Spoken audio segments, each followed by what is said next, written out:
We continue the story of Abraham, and after his encounter with Melchizedek, then in chapter 14 and 15 we find this in the first verse. It says, "After these things the word of the Lord came to Abram in a vision, saying, 'Do not be afraid, Abram.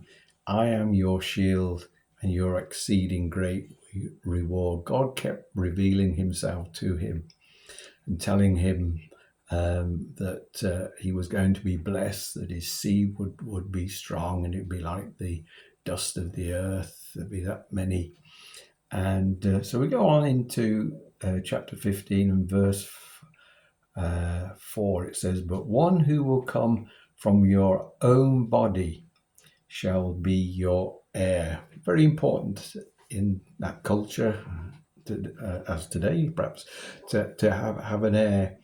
And Abram was getting quite concerned. Him and his wife Sarai hadn't had any children. They were getting older. He had a servant in his house, and he was very fond of him. And he said, he could be. And this is what God was saying: no, not this one. And so he was saying, definitely somebody coming from you. It's your seed. You're going to be Father Abraham. And then in verse 8 it says, "And he brought him outside and said, 'Look now toward the heaven, count the stars, if you're able to number them.' And he said to him, 'So shall your descendants be.'"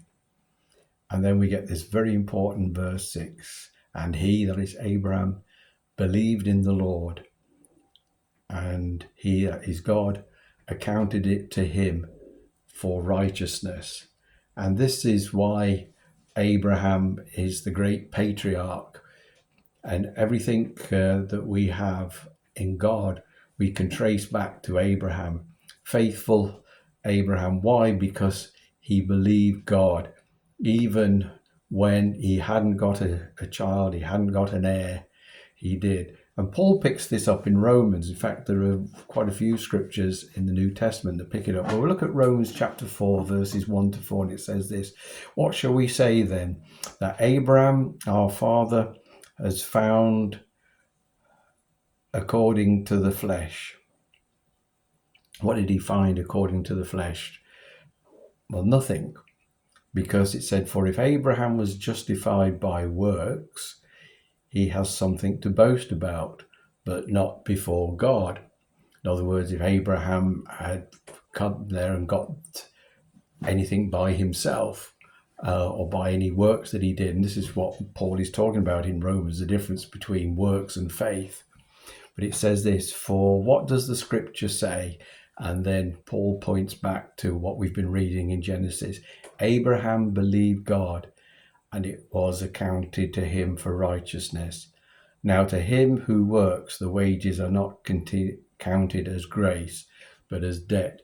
And this is the whole point of this story that God is pointing out through Abraham, is that what we believe in our salvation is by faith alone.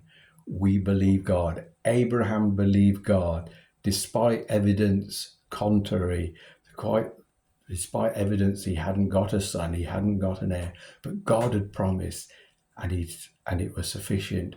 We are saved by grace through faith, and we're so thankful for that. And this is the lessons that we are learning through our Old Testament, looking through it, the New Testament, and we shall continue to do so.